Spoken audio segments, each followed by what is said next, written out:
먼저 김무성 대표의 방미 관련된 내용이 되겠습니다.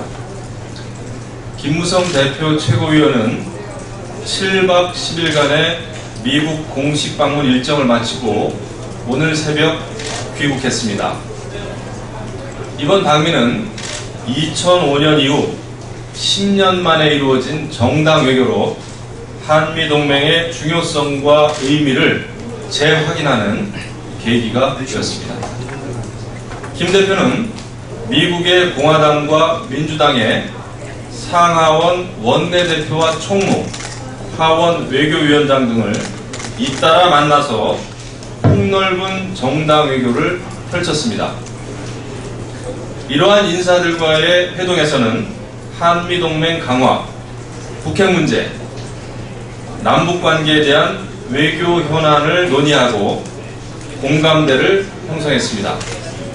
특히 아베 일본 정부의 과거사에 대한 반성을 촉구하는데 미국 정부와 정치권의 협력을 각별히 당부했습니다. 우드로 윌슨 센터와 콜롬비아 대학교에서는 특강을 통해서 한미 동맹에 대한 중요성, 국제사회 여러 이슈에 대한 한국과 미국의 공동 대응의 필요성과 노동개혁과 일자리 창출 등 사회 구조개혁에 대한 비전도 제시하였습니다. 반기문 유엔 사무총장과의 만남에서는 북핵 문제 다시 읽겠습니다.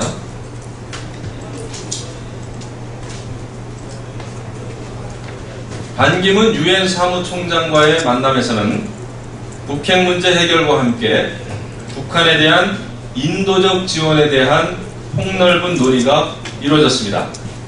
김 대표는 또 미국에 거주하고 있는 여러 교민들과의 만남에서는 재외동포들의 불편을 덜어드리고 민원을 해결하기 위한 재외동포청 설립에 대해서도 적극적인 의지를 표명했습니다.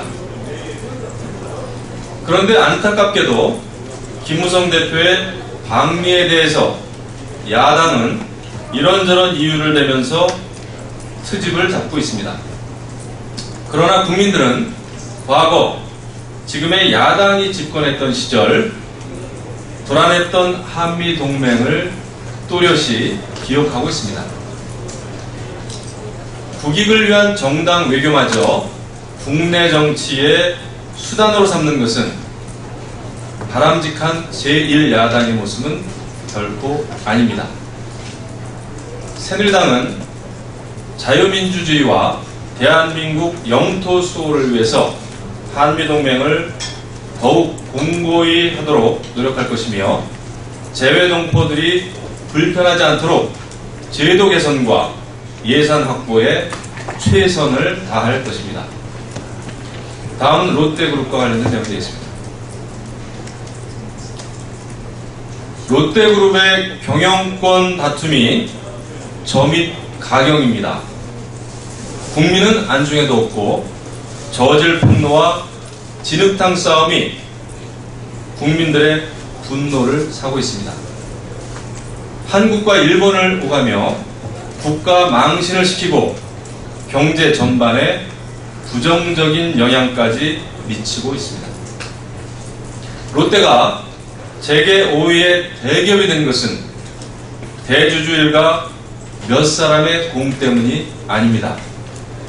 묵묵히 제자리에서 최선을 다한 직원들과 기업을 신뢰한 소비자들이 있었기에 가능했던 것입니다. 롯데는 지배구조의 불투명성과 후진적 경영실상이 적나라하게 드러난 이상 국민에게 사랑받는 기업이 되도록 혁신해야 할 것입니다. 다음은 이희호 여사 방북과 관련된 내용입니다. 이희호 여사가 내일부터 나흘 동안 북한을 방문할 예정입니다. 새누리당은 이 여사의 방북을 환영합니다. 현재 남북 간에는 금강산 관광 재개 여부, 개성공단 정상화 등 긴밀한 대화가 필요한 사안이 많이 있습니다. 모처럼 어려운 여건 속에서 추진되는 방북이니만큼 남북 간의 화해와 교류 협력의 불씨를 살리는 계기가 되기를 기대합니다. 끝으로 아베 총리의 다가오는 8.15 담화와 관련된 내용이 되겠습니다. 22년 전 오늘 고노웨이 당시 관방장관은 일본군 위안부에 대한 일본군의 강제성을 인정한 고노다메 다시 읽겠습니다. 22년 전 오늘 고노웨이 당시 관방장관은 일본군 위안부에 대한 일본군의 강제성을 인정한 고노다마를 발표했습니다. 한일 관계가 오늘날까지 발전하게 된 데에는 무라야마다마, 고노다마 등 일본의 식민 지배와 침략을 반성하면서 미래로 나아가고자 했던 역대 내각의 역사인식에 기반을 두고 있습니다. 양국 관계가 미래지향적인 발전적 관계로 나아가기 위해서는 올바른 역사인식이 무엇보다도 중요합니다. 아베 총리는 이제 더 이상 진실을 외면하지 말고 똑바로 마주해야 합니다. 역대 내각의 담화 내용을 계승하고 과거사에 대한 진정한 성찰을 해야 할 것입니다. 한국과 일본은 가깝고도 먼 이웃입니다. 종전 70년, 한일 수교 50년을 맞이한 뜻깊은 해에 양국이 새롭게 출발할 수 있도록 아베 총리의 책임 있는 언행을 기대합니다.